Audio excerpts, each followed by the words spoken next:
Hi everybody and Happy New Year. My name is Brandon with the Shelby Township Library. Today we're going to be talking about resumes and how to make them in Microsoft Word. It's a new year and maybe you haven't touched your resume in a little bit. Maybe you're looking at changing jobs and you just kind of want to know what format is out there to use and what to expect. And today we're going to cover that. So before we jump in, we're going to talk about some best practices and we're going to talk about some resume templates and how your resume looks now online. For some best practices, we're going to just go through a few. The first and most important is tell the truth and be brief. We do not ramble on our resumes. Let's try and keep everything to 1 or 2 sentences, and we don't want to really fudge it. It's going to be found out on the interview, and that's just going to be awkward for everybody. And if you were thinking that's what's going to get you the resume, we're going to talk later about what really will. And that is key terms. Key terms are one of the most important things for resumes today.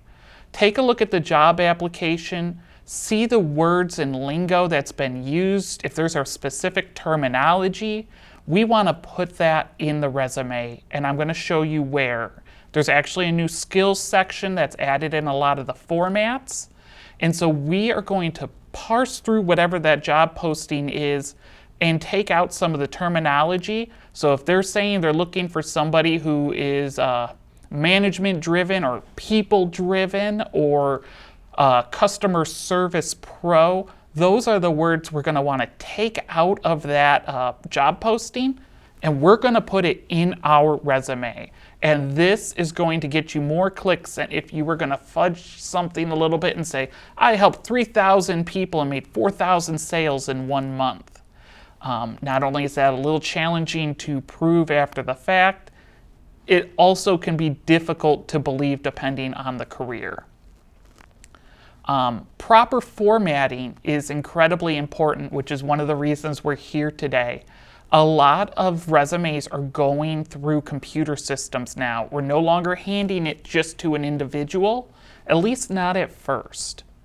So we want to have proper formatting because when the person sees it, if we press enter or tab 37 times, they're going to look at that and it's just going to be a big blank page because we pressed enter so many times.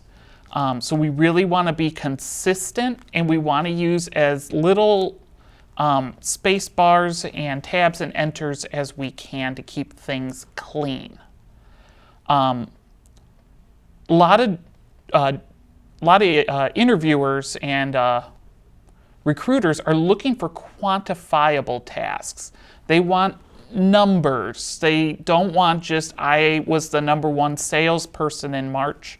They want to know how many sales did you make? What is the financial number for that? If you were training people professionally or managing classrooms, they want to know, did you have a classroom with 30 people?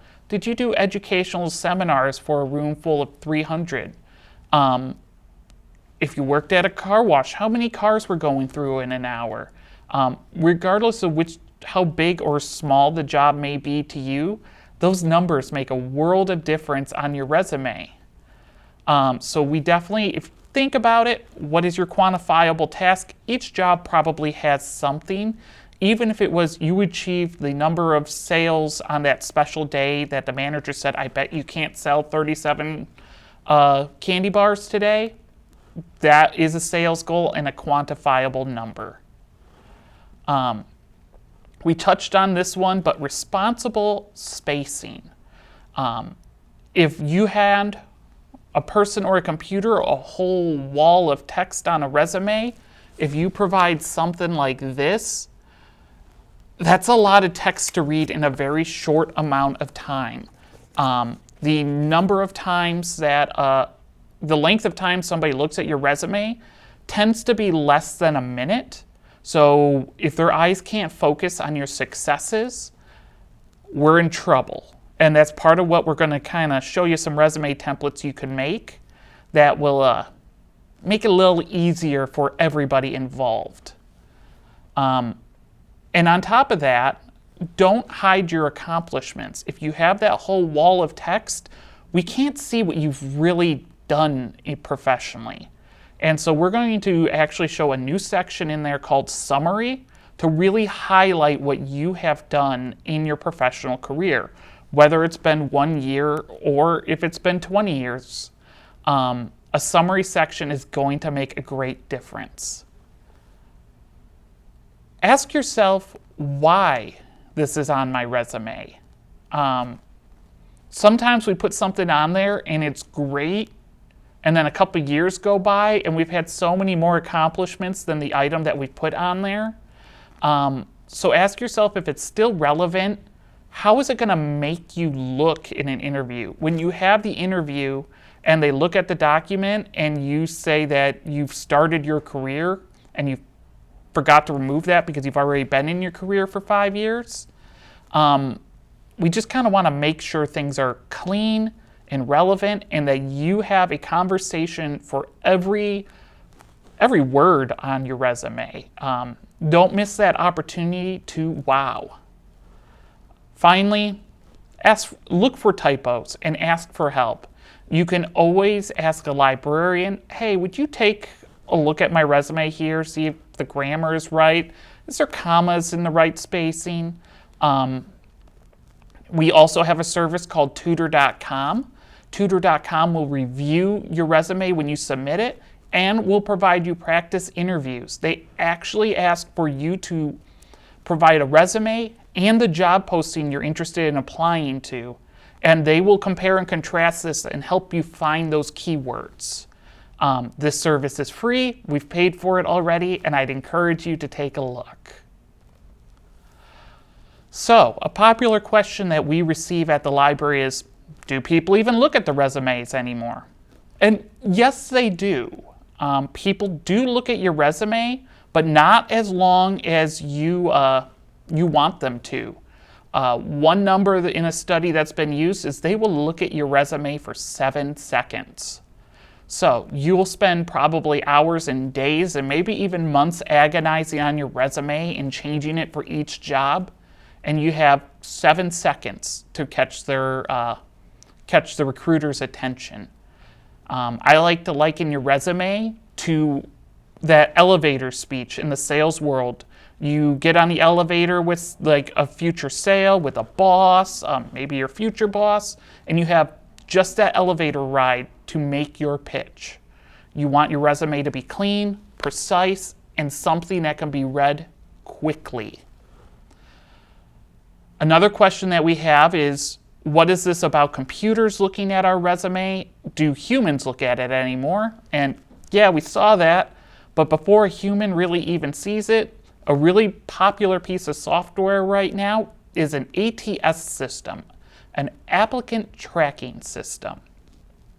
This is a piece of software that is going to scan an entire document, and it's going to pick out words in there that the recruiter said they're looking for. So dynamic, customer-driven, CNC machine, master's degree in library science, whatever that is, the computer is going to find those terms, which is why it's really important to have the right formatting and spacing, because if things are silly, it just goes right to the dumpster. It's not even the man throwing it out, the man or the woman just looking at it and throwing it in a garbage pail. It just doesn't even make it to them. So formatting is important, and a lot of huge companies are using this ATS system. So it's important to play that game. What format should my resume be in? We don't really think about it a lot, but there's a lot of changes in the world right now. So, do we want it in chronological from your most recent job all the way to the past? Do we want to have it a skills-based one because we've done a lot of freelance jobs, or maybe we had some jobs in between that weren't really relevant? You can do that, and if they ask you and say, I was just working a job that wasn't really relevant then, I was a librarian, but I also did a little bit of bartending, and then I was a librarian again. There's enough going on in the world that I don't think there would be any judgment there if you were to just do something like that. That would be an example. And a hybrid would be a mix of both of those. Maybe you started with chronological, but then there was a life event that happened that you didn't really want to get into. So you left maybe 5 years of space there, and then you had your most relevant job next, or a couple relevant jobs. That would be hybrid. So, what sections are there in a resume? Well, there's a lot of the same suspects that we've always had. We want to have our name and our contact information, and we want to make sure that information is accurate. You don't want to find out that the reason you didn't get called for a job is because your phone number is wrong, or there's a typo in your email address. A lot of jobs now are text messaging, so you want to make sure that you're not using a landline. You want to use a number that can receive text messages. After that, a professional summary is really new to the field of resumes, and that is a 1 to 2 sentence explanation that really grabs the attention and makes that person want to spend more than 7 seconds looking at your resume. So, in that professional summary, you could say something along the lines of, I have 5+ years in customer service as a librarian in the public service field. I provide customer-driven services with a smile, and something that's using all those keywords and the jargon that the company is using while still being faithful to yourself. After that is a skills section. Now, we're going to have 2 different kinds of skills that recruiters are looking for. Soft skills are character traits, so leadership and management and detail-oriented, friendly. Hard skills are going to be learned skills. Anybody can achieve these skills.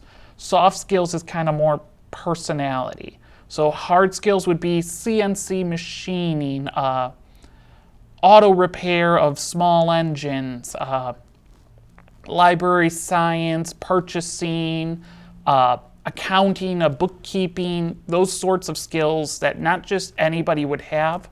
They've been developed over time into something stronger. After skills, we have our employment. Generally now they're talking and asking for about 4 jobs or so on a resume because we want to keep it 1 page. If you have a long career history, I've seen many articles that say you can have 2 pages if you have a lot of relevant jobs.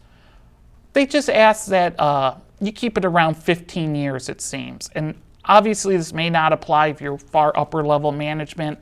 We're looking more at career transition conversations here. So after that, we'll put our education and our licensing at the bottom. Now, if that licensing is incredibly relevant to your job field, you may want to put that in the hard and soft skills section. Something like your real estate license, or you have your teaching certificate. Those sorts of things you can put where you think it would best show your character and that you have the credentials for this job. So, the reference section, that's kind of gone by the wayside. I recommend that you put that on a separate page and you can hand it when requested. Some jobs and offices do not want a reference page because they see it as a liability. So have them ask a few of your close professional colleagues for their contact information in an email, and you can put it on a page and be at the ready, but do not submit it with your resume. How do we handle gaps in our work history? By showing good judgment. These last couple of years have been challenging for everybody, so just provide the information that's required. You don't have to put a long sob story or life story, or you had some medical procedure go wrong. They don't want to know that. They want to know who you are and how you're going to answer that question professionally. and you'll answer it by being succinct with a smile and how you're excited to work in this field and what you're going to bring to the table. Where can we find more help? We can find more help through mel.org, which will have a service called Learning Express, which is going to have a lot of educational materials on there. So it will have resume templates. It will have how to use the different Microsoft Office items for completing your GED if that is relevant. So many different learning materials. Tutor.com that we brought up is a resource that is free and will help polish up your resume as well as your interview skills. And then finally, your librarian. We'd be happy to help you. Feel free to contact us and we'll do what we can to help you be a success in your field. So with that, let's take a look at Microsoft Word and let's make a resume. All right, so we are operating in Microsoft Word and we're going to have a nice blank white page here and we're going to get a resume kicked out of here pretty quick. And then after that, you can personalize it however you want. One of my reasons that I like using Microsoft Word to make a resume instead of an online template is because it allows us to become familiar with all of the features in Microsoft Word. Where using an online template, we just kind of forget some of these things. So let's start by clicking on Layout in the top tabs here, and we will see a section called Margins on the left-hand side. Notice where our cursor is blinking right here. If we left-click on Margins and we narrow the margins, we get a whole lot of more space. If we're only going to hand one page of information about us, we want to make the most use out of this page. So let's give them that full story. We're going to click back on Home, and then we're going to click on Insert, click on Table, and I really like using tables. Tables keep things clean and organized, and if a computer's going to take a look at things, it kind of knows what's going on. And we're going to start with putting our information in here.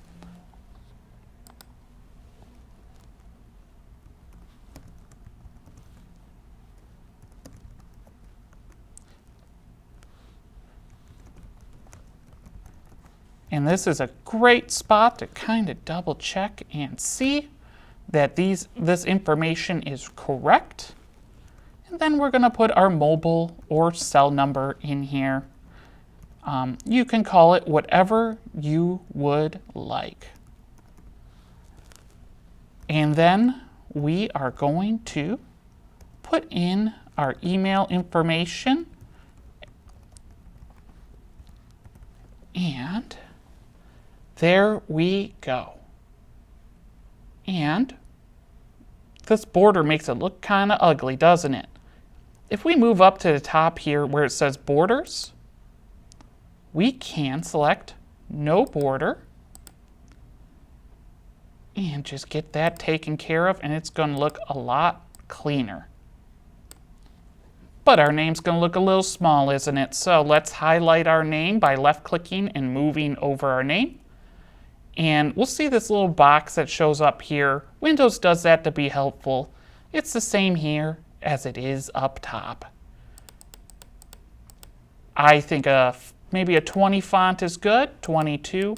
You can just select the size based on your name and how it shows up.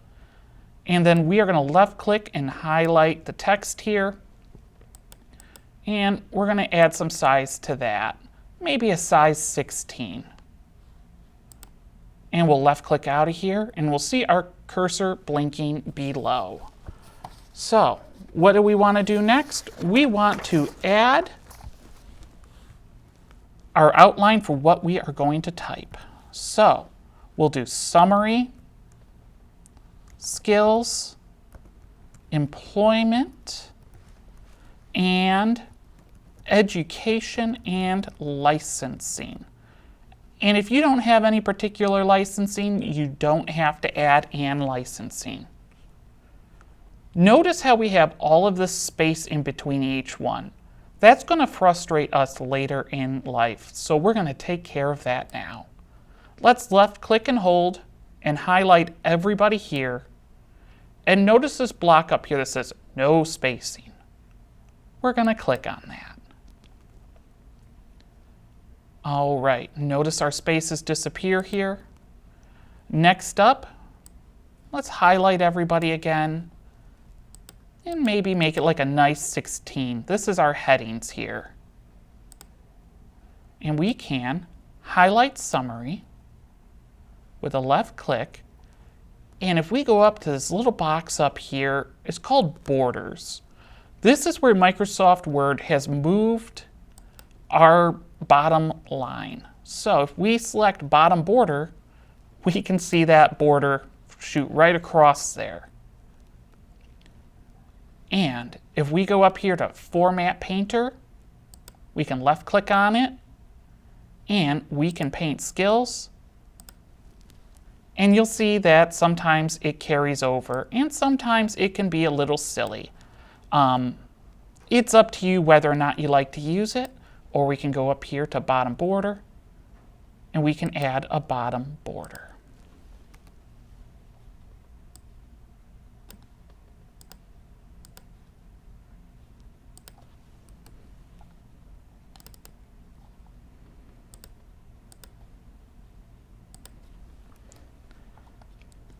What do you think? Is it looking a little more like a resume now? It's a lot of fun to take a blank canvas and make something out of it. So, in our skills section here, we can insert another table. So we're going to go up here to insert. We're going to go to our table and we're going to do a 3x1 table. And we'll see it's right here. And we are going to select home. And we will select up here our bullets. We're going to create an organized list. And this is where we are going to place our skills. Remember, we had our hard skills and our soft skills. We want to think of about 9 to 12 items that describe us. So we can put something like sales and management and training.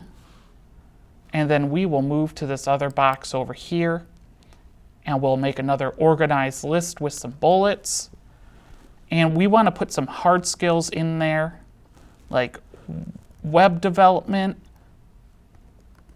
and purchasing. And if they have some kind of program on there that you have experience with, you want to put that in there too. This is going to trigger that ATS system we were talking about before. And so we want to put items and keywords in here that were mentioned in that job description. So if they had something in there like a dynamic salesperson, this would be a good spot to use that. Or if they had something they were looking for like leadership, we can put leadership. And if they were looking for small engine repair, you put small engine repair if you have that skill. And finally, we can move on to our employment section. So we're going to left click into employment and press enter one time. And we want to start with the month and year that we worked in. So we can do month and year, and we can tab over 2 times if we want to. Or, since I cautioned about tabs, here is another thing that we can do. Notice sometimes we have a ruler up here, but not today. Microsoft likes to have that ruler here, and sometimes it disappears. If we click on View up here, we can select ruler from our list. And there's our good ruler friend. So up here, these little triangles control our indent spacing. So if we click on this left indent, we can move it right to the 2-inch margin here, and we can see month and year move back and forth, or we can put it back, and we can click this undo button here to kind of clean things up if we feel like we didn't like that and we're not quite sure where the back was. So let's take this and let's move it to 2 inches. And we can put our job title in here along with a little dash and where we work. So Shelby Township Library, and then Shelby TWP, Michigan. And if we press enter, we can tab and it should show right back under here. Let's go to home and let's create an organized list. So remember what we spoke about before. We want to have some quantified skills. We want to have some accomplishment that we're very proud of. And we want to have something that's going to trigger conversation in the interview. So for our first item, we can make it quantified, and we can say we purchased or maintained a sales shelf of X amount of goods cost. We sold X amount of goods. We managed a team of 35 people. We taught classrooms of 35 children. Washed 60 cars an hour. There's some numeric value in our jobs more than likely. We're just going to have to bend our brain to really find it. So we purchased $10,000 worth of reading material. And then we press enter and we can say we create and present engaging presentations and webinars. Pay attention to how we're using tense. We want to keep that consistent. If this is a job you're working for right now, then it's not in the past. And so we want to use engaging and exciting verbs. So we are purchasing $10,000 worth of reading material. We are creating and presenting engaging presentations and webinars. And we are providing positive customer service experiences. You can keep with that rhythm however it works for you, but your time is important. So instead of going through all that formatting again, if we left click and hold, we can highlight everything and we can go up here to copy and we can copy this, press enter twice, and we can go up to paste and we can paste again, and we'll have 3 jobs on there and then our education at the bottom. And so we will want to make sure to clean this formatting up here. Let's press enter in backspace, and let's press enter in backspace. And so we have that real nice flow that we were talking about. This is very easy for the eyes to follow, and we can complete these job tasks however we would like. We can just click on here and change whatever information is relevant.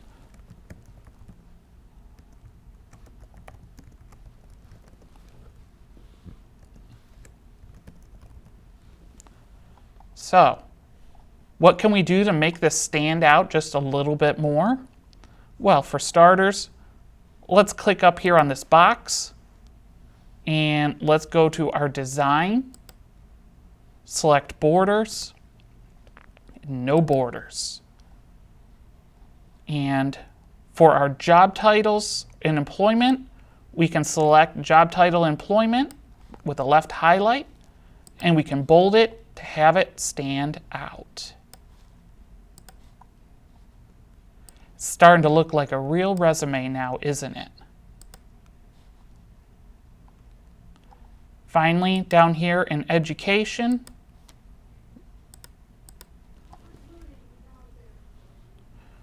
we can see that our little line here is carrying on with us. If that happens to you, just go up here to this box and click on bottom border and we can say goodbye. And down here we want to be careful with our tense. Did we graduate or are we graduating? That's something that we tend to forget about here when we make a resume and we come back to it. Let's make sure we can do graduated. And you can just put the year in there if you want. And you can say 2016 or whichever year you graduated. Congratulations, whether it's high school or college. And we can follow up here with our left indent. And we can move things to 2 inches here to flow with the rest of the document. And we can put in whichever school we graduated at.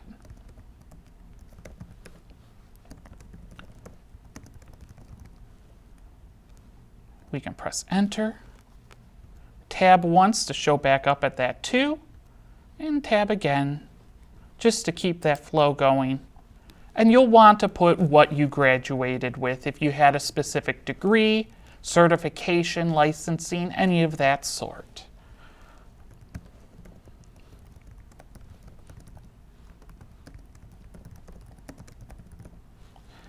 And be careful to make sure that your capitalization is consistent. And now we're going to go through here and just make sure that everybody we have that final bolding, add that spacing and underlines. Remember, we have that format painter if we'd like to use it. We can highlight it, click format painter, and we can do that to employment.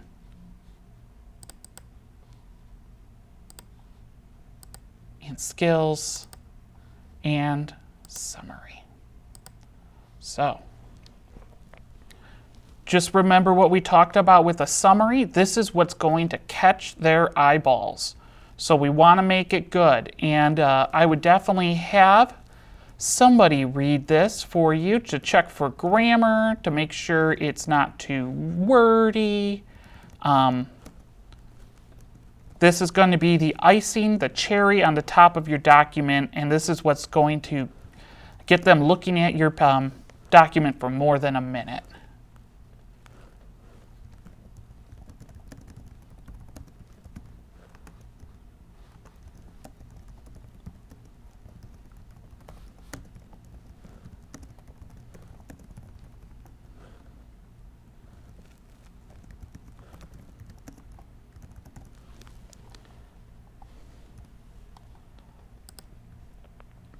All right, so we're taking a look at our resume here and we can see that it is running away.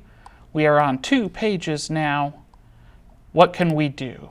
Well, we probably don't need this body to be 16 font, so let's highlight it all and let's shrink it down to a nice and readable 14.